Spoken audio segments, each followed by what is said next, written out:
Welcome, everybody. Welcome to the second of the 11th Hour Theater Company, BTBJ Productions. The third one, coming up on March 19th, is going to be the return of the gala, live for the first time in over 2 years. The last one, Those Amazing Jews of Broadway, sold out 2 weeks before the actual event.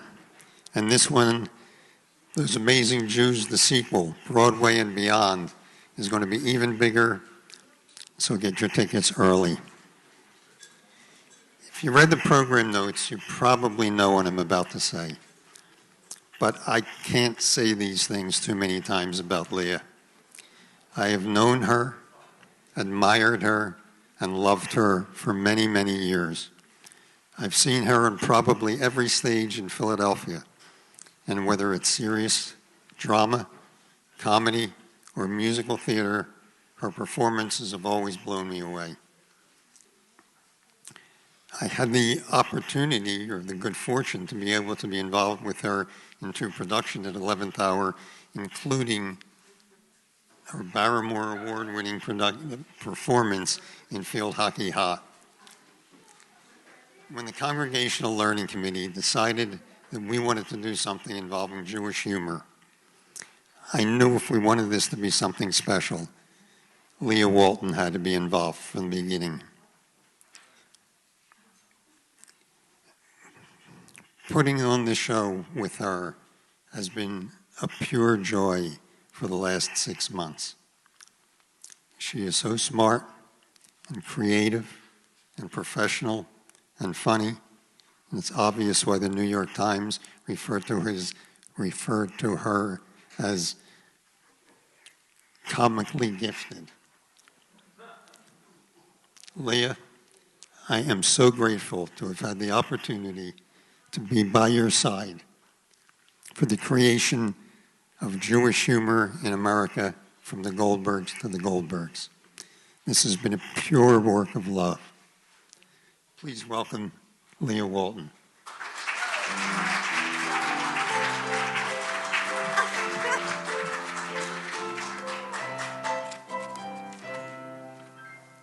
Oh, thank you so much, Alan. That really is so sweet. So Alan did come to me this summer and said, would you like to do this thing for the Congregational Learning Committee? And I was like, of course. I mean, I love learning. It's all about humor. It sounds great.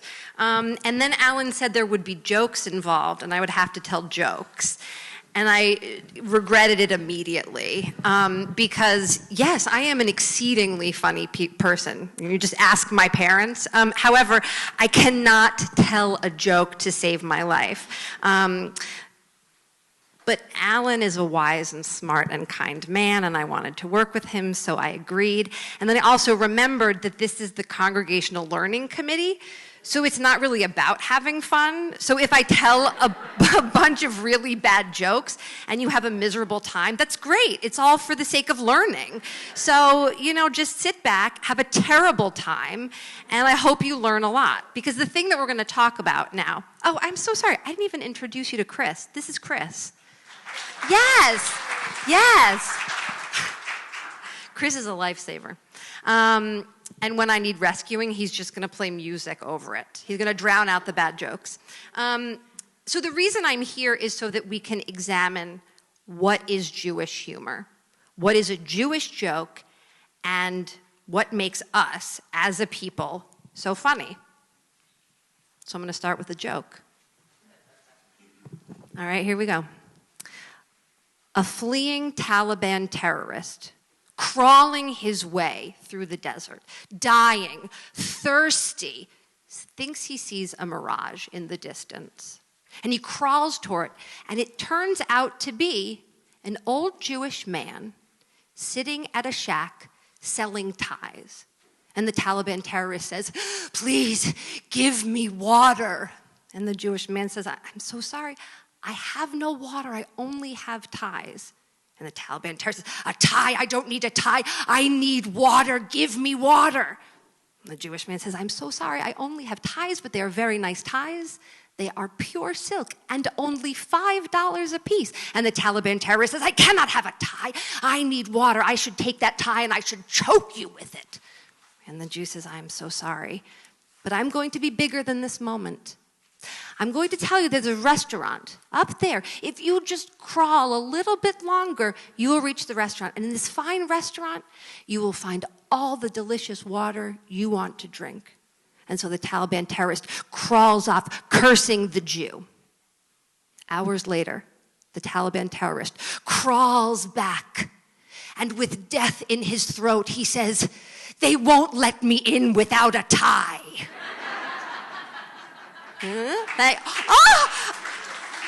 Chris! They laughed. Okay, is that a Jewish joke? I don't know. That could be a Jewish joke. Who thinks it's a Jewish joke? All right, we'll take votes on these. Here's another one. There's a Jewish man, all right, and he has had a heart attack. And he's taken into an ambulance. The EMT takes him in, props a little pillow behind his head, and tucks him all in. And the EMT asks the man, are you comfortable? And the Jewish man says, I make a living. So, Jewish humor is as old as Jews themselves, and it starts with the first Jews, Abraham and Sarah. And in Genesis 23:6, when Sarah found out that she was with child, she said, God has brought me laughter. Everyone who hears will laugh with me. Just saying that chokes me up. How beautiful is that, right? God has brought this laughter. Alan put this in. Was God playing the first joke in the history of the world? Right? Because the Jews, we haven't stopped laughing. Michael Krasny argues that, quote, laughter is proof of the existence of God. Mark Breslin said, comedy is Jewish jazz. And Howie Mandel said, laughter is part of the Jewish diet. We complain, we eat, we're funny. It's true. Okay, here's another joke, and maybe you can guess where this one is from. A Jew from Chelm visits Warsaw. And when he's in Warsaw, he goes to the shul, and he hears a shamus tell a riddle. And the riddle goes, who's my father's son that is not my brother? It's me, says the shamus. And the Jew from Chelm is very impressed by this. So he goes back home, and he tells all of his friends the riddle. And when no one in Chelm could solve the riddle, he proudly gives the answer himself. Who's my father's son and not my brother? The shamus in Warsaw. So you may be familiar with this one because it is from the famous line of jokes, The Wise Men of Chelm. Does anybody know the Wise Men of Chelm jokes? Yes, they're nodding. Okay, good. Because these were very famous jokes that originated among German-speaking Jews in the shtetls. And there are hundreds of these jokes, all about the naivete and stupidity of these people from Chelm. And when I was a kid, my dad actually would make me act out the stories of these villagers of Chelm. And there was one where a guy gets lost underneath his own bed, and another one when he travels to another town and has a whole adventure, but he doesn't know he never ever left his own train station. Anyway, so my father would make me act these things out, these wise men of Chelm. But Jewish humor really did flourish in the 20th century in America with all of the Jews who started immigrating from Eastern Europe in the 1880s and the early 1920s. And most of these themes were highly anti-authoritarian joke. They mocked religious life, they mocked secular life, and the humor of the Eastern Europeans specifically centered on defending the poor against the exploitation of upper classes or other authority figures. And the humor was a social sort of catharsis. And rabbis were even made fun of. Here's one. Rabbi Schwartzman is giving one of the biggest sermons of the year. It is right before Pesach. And Yankel gets up in the middle of the sermon and he walks out of the synagogue. And the next day, the rabbi sees Yankel in the street and he's like, Yankel, come over here, please. And Yankel comes over and he's like, yes, Rabbi. And Yankel, and the rabbi says to Yankel, Yankel, why did you walk out during my sermon yesterday? And Yankel says, well, I needed a haircut. And the rabbi says, well, why didn't you get a haircut before my sermon? And Yankel says, I didn't need a haircut before your sermon. Sorry. As George Burns said, quote, the secret of a good sermon is to have a good beginning, a good end, and to have the two as close together as possible.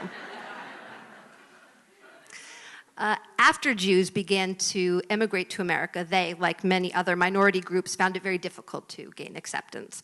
But the developing entertainment industry, combined with our Jewish humor tradition, it provided a potential route for us to succeed. So we started with vaudeville and radio, stand-up, film, television, and we find that a disproportionately high percentage of comedians were Jewish. Okay, I have another one. A Jewish grandmother is at the beach, let's say Coney Island, with her grandson, and they're playing in the sand, and all of a sudden, a great wave crashes over her grandson and pulls him out to sea. And the grandmother is on the beach, crying up to the heavens, please, someone save my grandson. And just like that, the water's quiet, and a gentle wave pushes her grandson onto the shore. And the grandmother is so happy. She's showering her grandson with kisses, and she looks up at the heavens and says, you know he had a hat.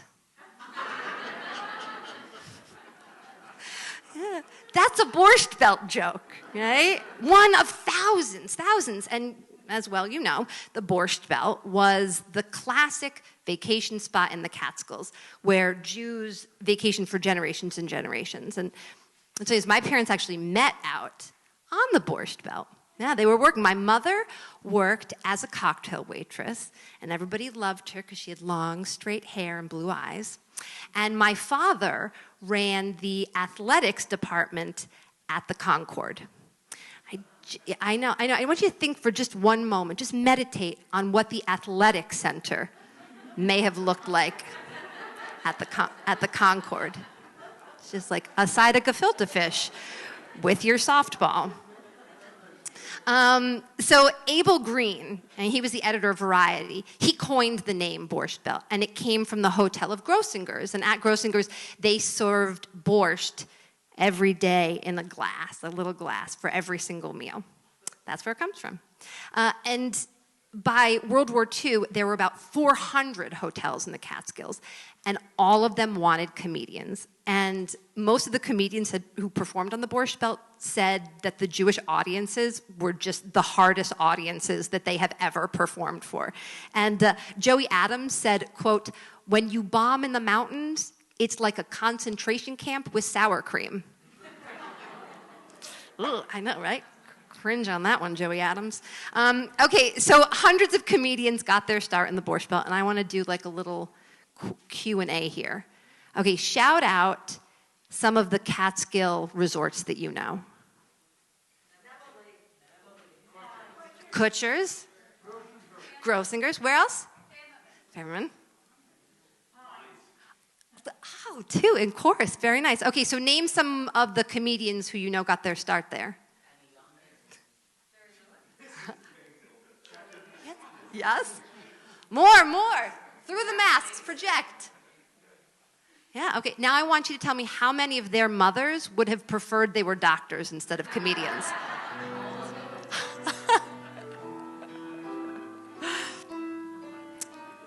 Thank you, Chris. Love you.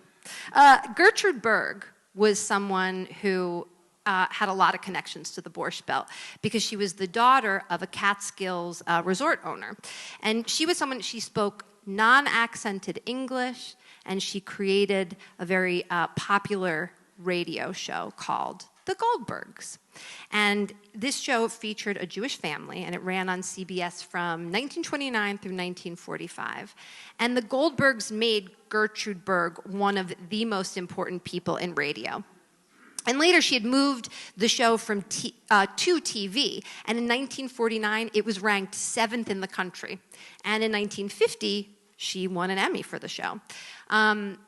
Tragically, as you may know, the lead, Philip Loeb, was blacklisted during the McCarthy hearings. And this is something that had befallen many Jewish entertainers and artists. And he was forced off the show because General Foods didn't want someone with his reputation on the show. And because of this, Gertrude Berg was forced to make the show even more American. And as she strove to become even more apolitical, the show was wrapping up. And in 1956, the final season, the Goldbergs were forced to further assimilate, and they moved from the Bronx to the suburbs, and they changed their name from the Goldbergs to Molly. In the early days of TV, 42% of TVs were in New York City, where there was obviously a very large condensed Jewish population. And as radio and television matured, the broadcasting companies were serving their audiences by featuring many different Jewish comedians. And some of them actually performed in Yiddish, which I think is pretty amazing, that they were on TV and performing in Yiddish. And Michael Krasny said this: "If Jews were becoming Americans, then in a disguised way, Americans were becoming Jews." However, the availability of television became a little bit more accessible, and it was spreading outside the cities into the suburbs, and styles and programs and performers started to change. And Larry Gelbart said this, quote, "As the price of TVs came down, so did the IQ." Yeah. I think we can kind of nod our head with that. And this is fun. This is consistent with the fact that in the U.S., Jews only make up 2% of the population, but we've won 27% of the Nobel Prizes for science. Thank you. Yes to that. Okay, but back to the point of here. Where did Jewish humor come from? I mean, maybe it was from Sarah, and maybe it was from the Jews of Chelm, but what inspired it? And a lot of people think that it's from the years of oppression, right? Being told that we're different. Humor has become our weapon. We fight with intelligence and with laughter. And laughter has become our mechanism against centuries of persecution. It's our means of survival. Because anything that can be mocked becomes less threatening. The greater the anxiety, the more the jokes. Saul Bellow said, "Oppressed people tend to be witty." George Orwell said, "Every joke is a tiny revolution." Mikhail Gogol said, "Even he who fears nothing fears humor."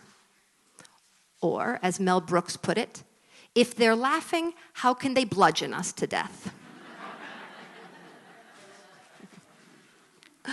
Much Jewish humor takes the form of self-deprecating comments, right? And self-deprecating about ourselves, about Jewish culture, and it's kind of a shield against anti-Semitic stereotypes that are exploiting us. They're kind of turned into in-jokes, right?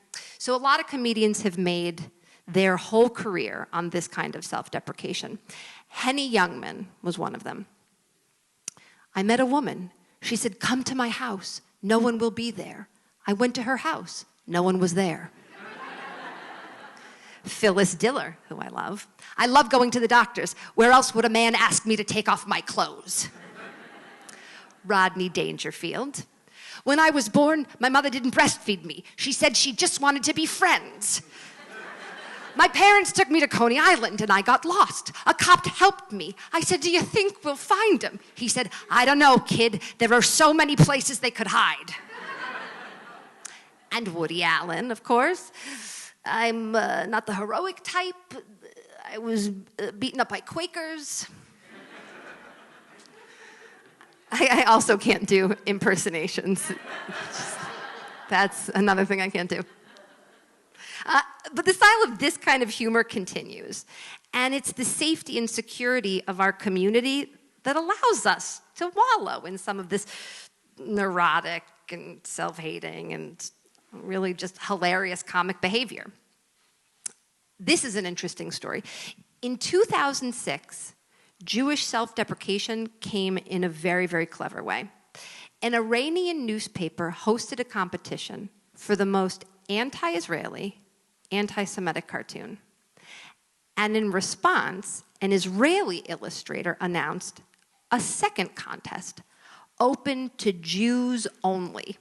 And he said, "We will show the world that we can do the best, the sharpest, most offensive Jewish-hating cartoon ever published. No Iranian will beat us on our own turf." He was right. We have the self-deprecating jokes that come from stories about business and money. Right? It's a kindergarten classroom, and the teacher says to all the 5-year-olds, "I would like you to tell me who the most important man in history is. And if you tell me the correct answer, I will give you $10. All the children are very excited. And one little Irish boy raises his hand, and the teacher calls on him, and he says, "It's St. Patrick." The teacher says, No, the most important man is not St. Patrick. A little Scottish boy raises his hand. Ooh. She says, "Yes." He says, "It's St. Andrew." No, it is not St. Andrew. A little Jewish boy raises his hand. He's like, "Yes, Max." And he says, "Jesus Christ." She says, "Oh, good. Yes, you are correct, Max. Please come up and accept your $10. And she says, "Max, I am very surprised. As you are Jewish, what made you say Jesus Christ?" And Max said, "In my heart, I knew it was Moses, but business is business."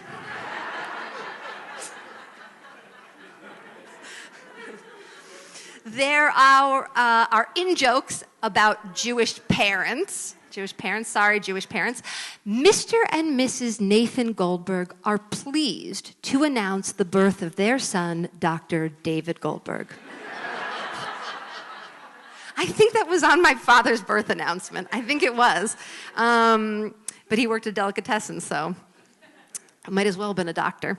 Our jokes about boobies. If you didn't want me to show you all of the pictures of my grandchildren, why did you say hello? Or the Jewish mother. A Jewish mother takes her son to school the first day, and she says, "Bubala, please have a good day at school. I hope that you listen to everything the teacher says, Bubala, and when she calls on you, you raise your hand. And Bubala, please eat everything in the lunch that I gave you so that you'll be big and strong. And Bubala, don't you worry, at the end of the day, I will be here waiting for you. I love you, my Bubala. Have a wonderful day." And little boy goes into school. At the end of the day, he comes out, and his mother's waiting for him. "Bubala, did you have a nice day?" "Yes, I did. It was fine." "And Bubala, what did you learn today?" "I learned my name is not Bubala." Oh, there's Jewish guilt. Guilt is a Jewish mother who bought her son 2 neckties for his birthday. When he came down for dinner wearing one of the ties, she said, "What's the matter? You don't like the other one?"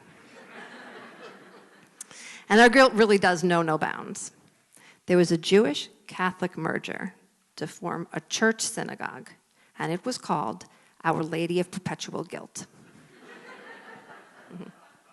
Okay, here's a part of Jewish humor that I kind of feel guilty telling jokes about. Okay, but for Alan, I will do this. And it is the Jewish American princess jokes. David Steinberg said the Jewish American princess is the daughter that's been spoiled by the parents. They never quite got out of it, and they expect their husbands to cater them in the same way that their mother and father did. What does a Jewish American princess make for dinner?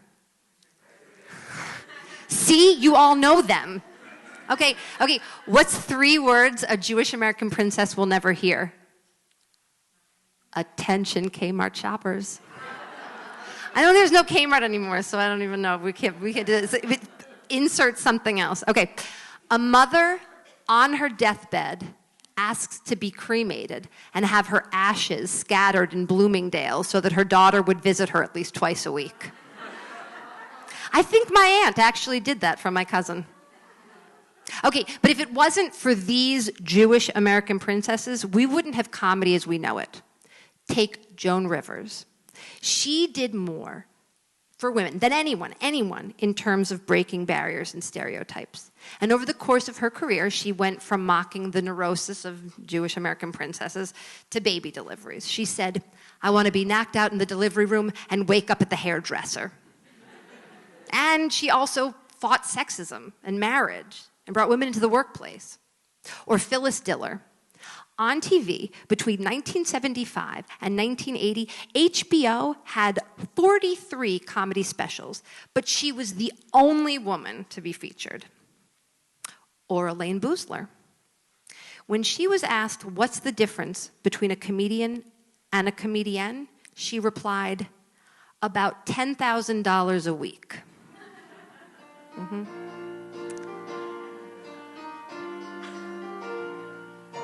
Thank you. Because this is how I like to hear Jewish women in jokes. A mayor at a small town is walking with his wife past a construction site. And one of the construction workers calls out to the woman. He says, "Hello, Barbara, hello, hello." And she says, "Oh, hello, Harry." And Harry and Barbara and the mayor begin to talk and have a lovely conversation. And as they're walking away, the mayor says to his wife, "Barbara, how did you know this man?" And she said, "Oh, Harry and I, we were friends. We used to be high school sweethearts. In fact, he even proposed to me once." And the mayor laughs and he says, "Well, you should be very grateful that I came along then. Just think, you could be married to a construction worker and not me." And Barbara, his wife, laughed and said, "Oh, no, dear. If I'd have married him, he'd have been the mayor."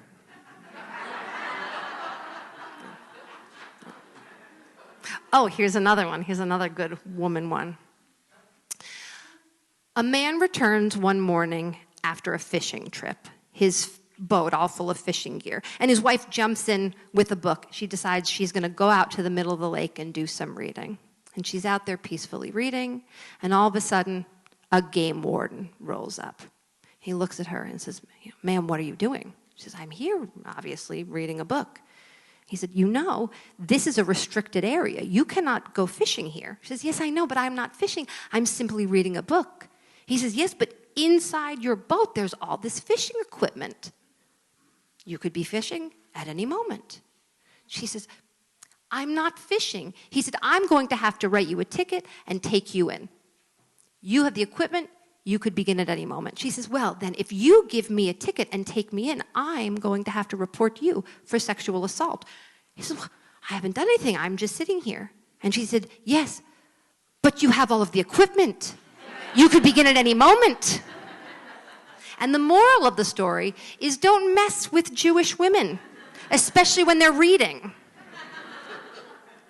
Arguably, one of the strongest and most amazing women in comedy was Elaine May. And she and Mike Nichols together as a duo really are considered one of the greatest influences on modern comedy. Woody Allen said this. He said, "Individually, each one is a genius, and when they work together, the sum was even greater than the combination of the parts. The two of them came along and elevated comedy to a brand new level." Between 1959 and 1962, they had 3 comedy albums, and all of them reached the Billboard Top 40. And because I admire Elaine May and all strong Jewish women, I'm going to go out on a limb here, and I'm going to ask a strong Jewish woman to come and join me, please.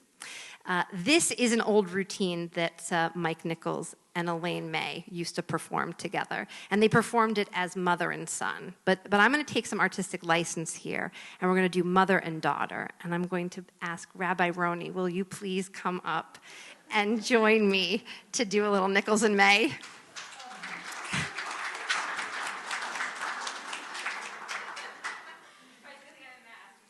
Okay, we can't see that you're smiling. All right, great. Okay, I'll put this on. Is it? Yeah. Okay, sure. Okay. Should I just sit in here? Oh, you need a seat. That's right. Okay, here you go. Okay. Can you all hear me? Yeah. Do I need a mic? Oh, yes. Mic. Mic for you. Sorry. The mic. Okay. What am I saying? Is there a script or something? This is your script, and this is why you are the rabbi, Oh, okay. and I am an actor. Do you want me to take this off now? Ooh, okay.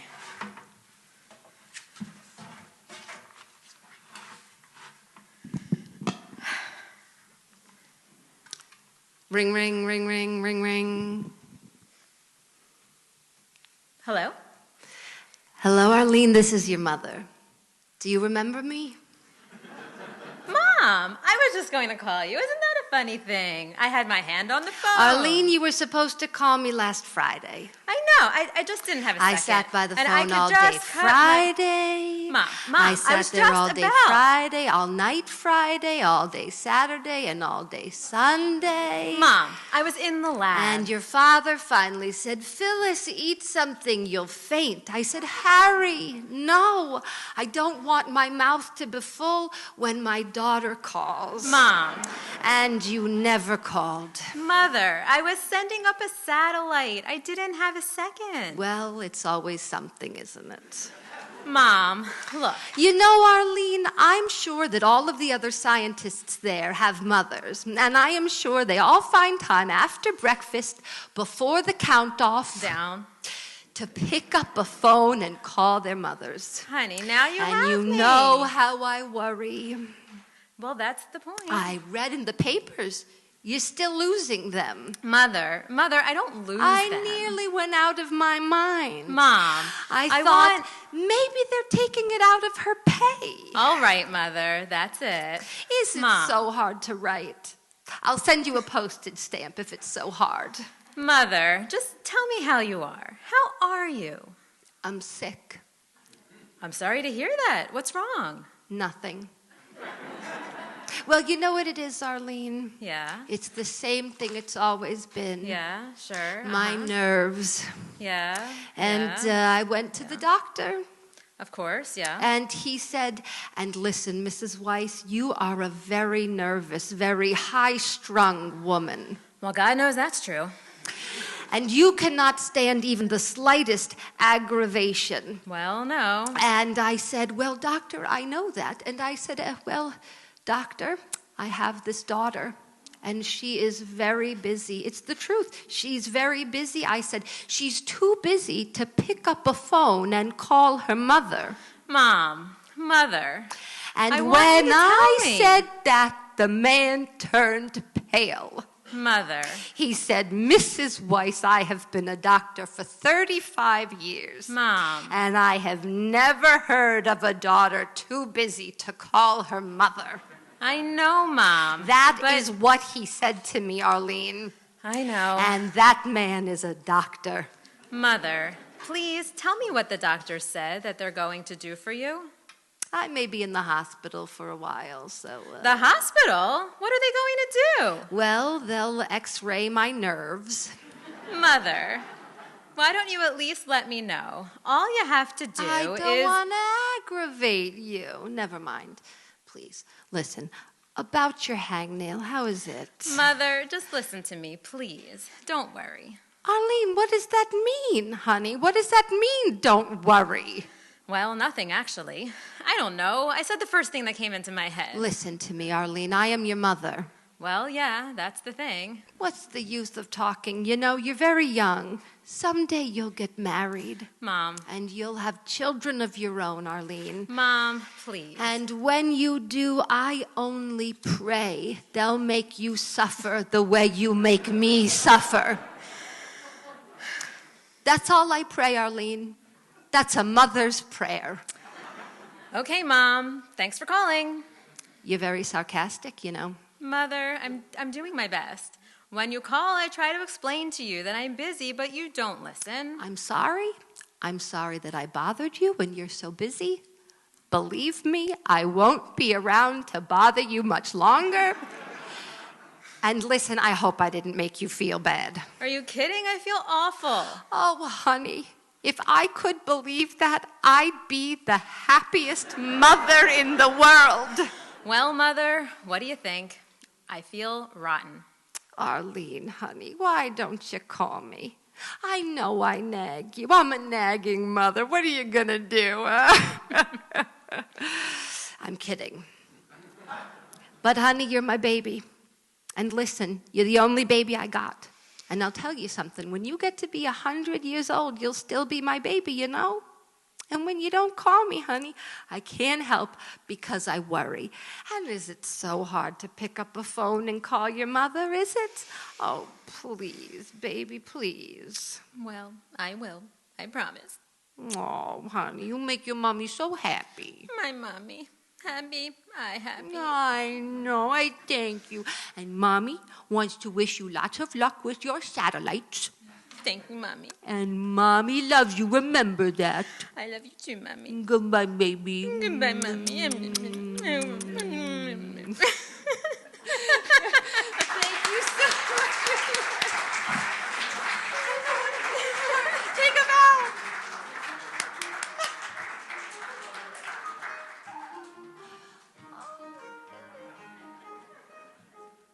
Thank you so much, Rabbi Roni.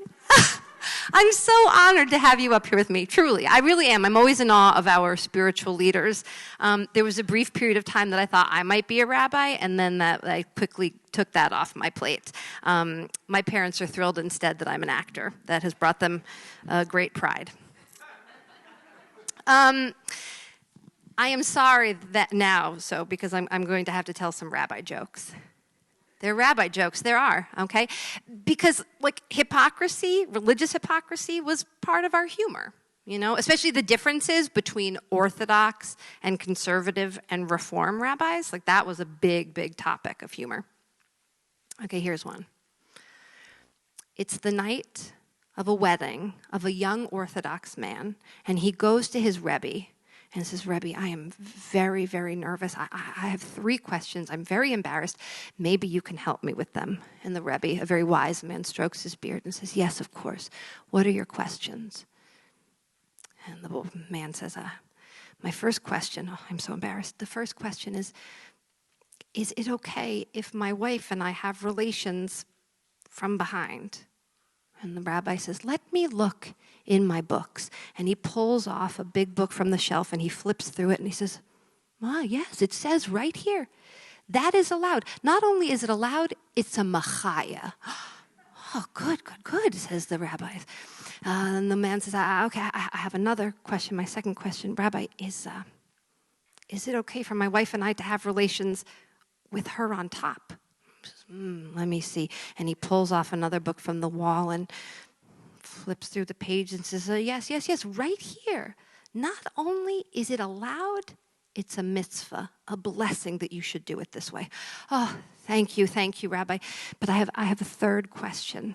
My third question is it okay for my wife and I to have relations standing up? And the rabbi turned red in the face. And with rage, he says, standing up? Never. That could lead to dancing.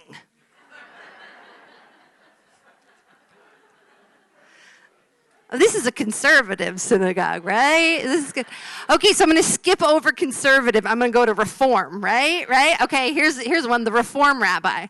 A reform rabbi who's an avid golfer decides on the morning of Yom Kippur that he's going to go golf secretly. So he goes out and he's golfing, and he's actually having a very good time. And an angel is very angry, and he goes to God and says, God, look at this rabbi on Yom Kippur. He is golfing. And God just shakes his head. And on the 9th hole, the man is about to tee up, and a wind created by God takes the ball right off the tee and hole in one. And the angels, God, why would you do such a thing? How can you call this punishment? And God says, who's he going to tell?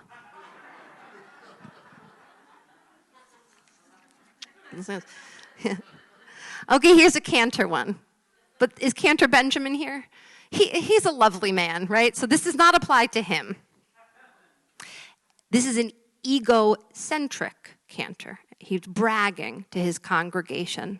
in a bellowing voice, he says to them, 2 years ago, I insured my voice with the Lords of London for $1 million. And from the back of the congregation, a voice shouts out, so what did you do with the money? Almost. Of course, just like Alan said, none of these jokes apply to people here at BTBJ.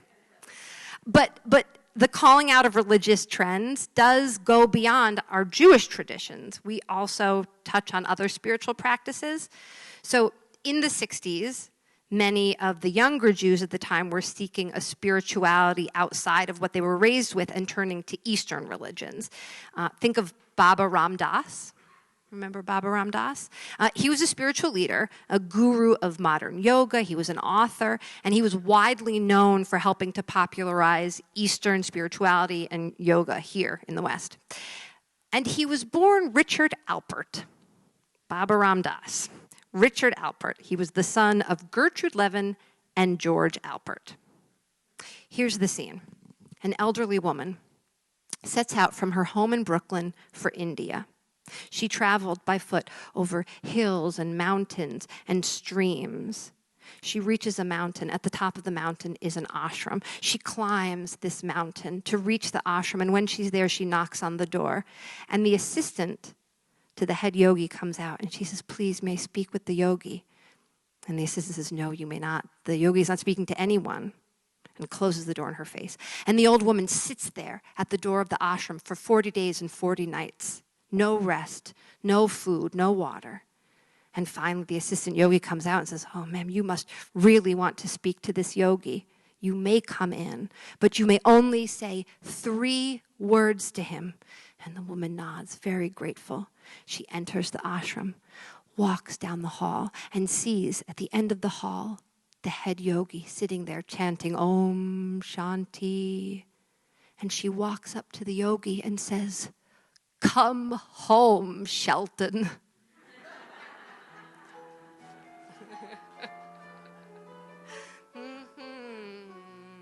Sweet Lord.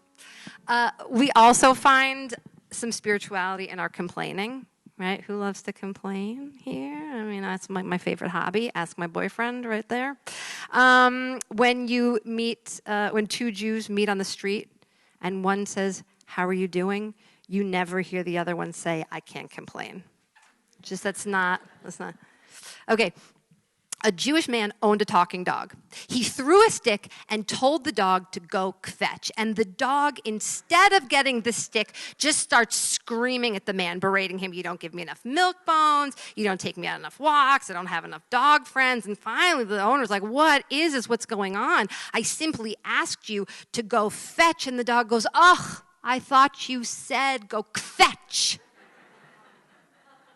A Jewish man in a hospital told the staff he wanted to be transferred.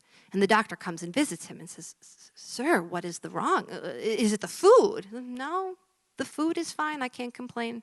Is it the room? Is the room not comfortable for you? No, the room is fine. I can't complain. Is it the staff? Are they not nice to you? No, the staff is nice. I can't complain.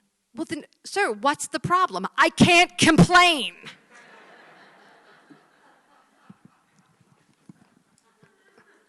One more. An ancient emperor sends out a proclamation for a chief samurai, and a Japanese man, a Chinese man, and a Jewish man all show up. And the Japanese man goes first to show off his skills. And he has a little box, and he opens up the box, and a fly flies out. And the Japanese man takes his samurai sword, and the fly falls. 2 equal pieces just divided on the ground. The emperor is very impressed by this. And the Chinese man comes up, and he's like, I can do better. And he has the same little small box. He opens up, and a fly comes out. And the Chinese man goes, and 4 pieces, the fly. Perfect. Emperor is very, very impressed. The Jewish man gets up there. Same thing, has a little box with a fly. Goes out. The Jewish man takes out his sword, and the fly continues to fly around the room. And says, what's so impressive about this, the fly? He flies around. And the Jewish man says, dead is easy. Circumcision takes skill. We like to tell jokes about ourselves, but we also love to tell jokes about Israelis. We do. But, we have planted enough trees over there. We have the real estate to tell jokes about them. According to Ephraim Kishon, Israel is the only country in the world where patients give doctors advice. Taxi drivers read Spinoza and Maimonides, and small talk is defined by loud and angry debates over politics. Israel is the only country in the world where the ultra-Orthodox beat up the police instead of the other way around. Or where people are surrounded on all their sides by enemies, but the real headaches are caused by the neighbors upstairs. When flying El Al, a flight attendant asked a passenger, "Would you like dinner?" And he said, "What are my choices?" And she said, "Yes or no." It's terrible. For 67 years, day and night, afternoon, a man prays at the Western Wall, and a young man spies him doing this day after day. He never seems to leave. And finally, the young man goes up to the elder man and says, "What do you pray for day after day?" And the old man says, "I pray for peace between the Jews and the Christians and the Muslims. I pray for love of all human beings. I pray for the earth to be safe, for children to be fed and well taken care of." "Wow," said the young man. "What's it been like praying all these years?" And the old man answers, "It's like talking to a freaking wall." There's a little known fact. During the 6-Day War, the Syrian forces broke into the Bank of Israel and stole $1 million worth of pledges.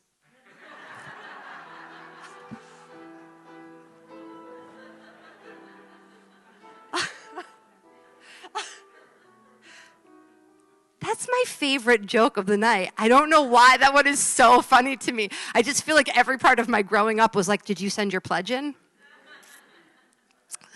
Okay, here's another kind of Jewish joke. The aha, right? The aha moment.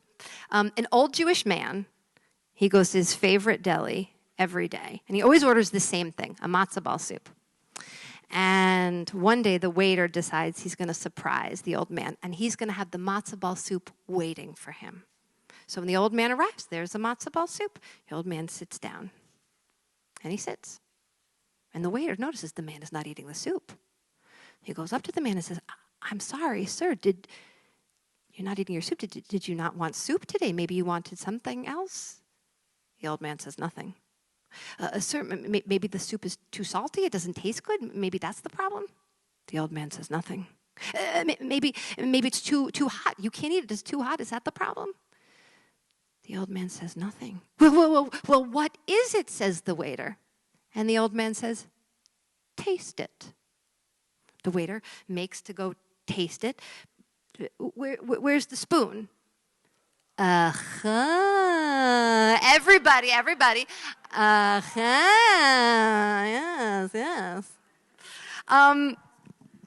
Our humor has changed and grown through the generations. You know them through all these jokes. Jewish comedians and TV shows and movies and radios, there are just too many to name. But I'm going to try to name them. I'm going to try to name all of them in one breath. Maybe two. Depends on how many names Alan has added to the script. But I can do it. I can do it in one breath because I'm strong. I'm a Jewish woman, and my father ran the athletics department at the Concord. Very strong. Okay, is there a doctor in the house, though? Is there anybody? Okay, marvelous. Thank you. The wife of the playwright and director. Wonderful. This is on you. Okay, here goes. Fanny Bryce, George Jessel, the Marx Brothers, Sid Caesar, Jerry Lewis, George Burns, Eddie Cantor, Irwin Corey, Maury Amsterdam, Ed Asner, Myron Cohen, Gracie Allen, Shelley Berman, Buddy Hackett, Milton Berle, Jack Benny, Bell Barth, Tom Lehrer, the Three Stooges, Alan Sherman, Mort Sahl, Danny Kaye, Phil Silvers, Red Buttons, Judy Holliday, Jack Carver, Victor Borg, Peter Sellers, Lisa Kudrow, Shecky Green, Lenny Bruce, Jackie Leonard, Andy Kaufman, Jonah Hill, Stubby K, Pinky Lee, Eugene Levy, John Lovitz, John Moody, Soupy Sales, John Rickles. Joan Rivers, Sam Levinson, Harry Golden, Neil Simon, S.J. Perlman, Joseph Heller, Philip Roth, Art Buchenwald, Calvin Trillin, Mad Magazine, Crack Magazine, The National Lampoon, Wait, Wait, Don't Tell Me, Bill D. Wilder, Gene Wilder, Toady Fields. My grandfather dated her, by the way. Sorry, interruption breath. He dated Toady Fields. Howie Mandel, Al Franken, Sacha Baron Cohen, Ivan Reitman, Nora Ephron, the Coen brothers, the Zucker brothers, Judd Apatow, Adam Sandler, Seth Rogen, Roseanne Barr, Jon Stewart, Billy Crystal, Albert Brooks, Mel Brooks, Carl Reiner, Rob Reiner, Sandra Bernhard, Judy Gold, Mark Maron, Randy Rainbow, Woody Allen, Gilda Radner, Gary Shandling, Jason Alexander, Goldie Hawn, Bill Maher, Darry David, Howard Stern, David Simon, Robert Klein, Harry Winkler, Rodney Dangerfield, Andrew Dice Clay, Harold Ramis, Stephen Wright, Christopher Guest, Charles Gruden, B. Arthur, Alex Bornstein, Sarah Silverman, Rachel Bloom, Louis Black, Jack Black, Elaine May, Mike Nichols, Ann Mira, Rain Pryor, Rita Rutner, Marty Feldman, Madeline Kahn, Chelsea Handler, Shel Silverstein, Amy Schumer, Norman Lear, Lorne Michael, Jerry Seinfeld, Bridget Loves Bernie, Cara, Pure Enthusiasm, Saturday Night Live, and of course, the Goldbergs.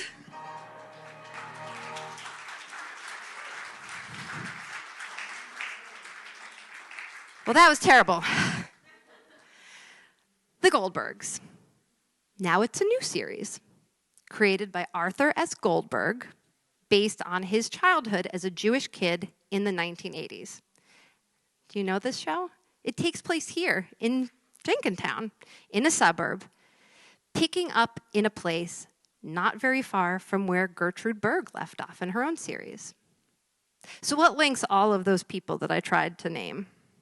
Not all of these comics told Jewish jokes or really had anything Jewish in their routines, or some of them didn't even call themselves Jewish comedians.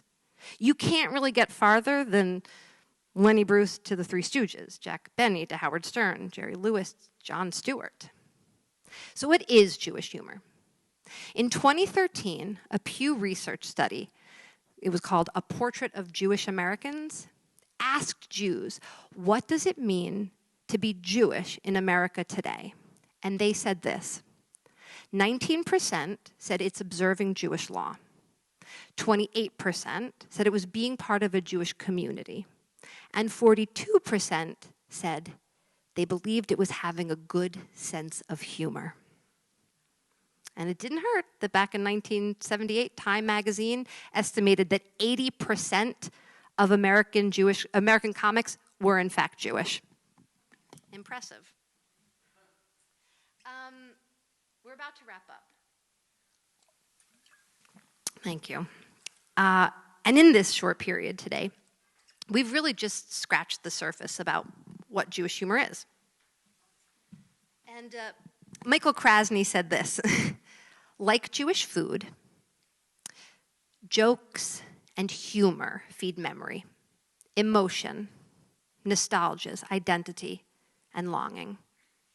Our humor is our communion. It's our insider knowledge. And our laughter is our celebration that we are Jews, we are different, and we are alive. Change the mood I'm in for a little while. Let me see that grin. Let me see that smile. It's time I left my hideaway. It's time I threw my pride away. No rights, no wrongs. Sing no sad songs for me. I only want to laugh. No time for sorrow. I only want to laugh. No time for tears. I only want to sing a song that's happy, because I only want to walk a street that's sunny. Only want to hear the side that's funny, saving all my tears until tomorrow. Crying in my beer, that's not my style. I'm happy as a clown, but let me be, 'cause even though I know the joke's on me, I only wanna laugh, only wanna laugh. I'm saving every tear until tomorrow. No crying in my beer, that's not my style. I'm happy as a clown, but let me be, 'cause even though the joke's on me, I'm telling cares goodbye, 'cause I don't want to cry. I only want to laugh, only want to laugh.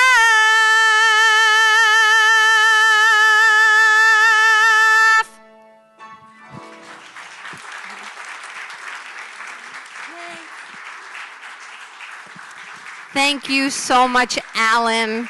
It has been wonderful to work with you. And thank you so much for inviting me into this community. Thank you, Chris. Thank you all. Have a wonderful night.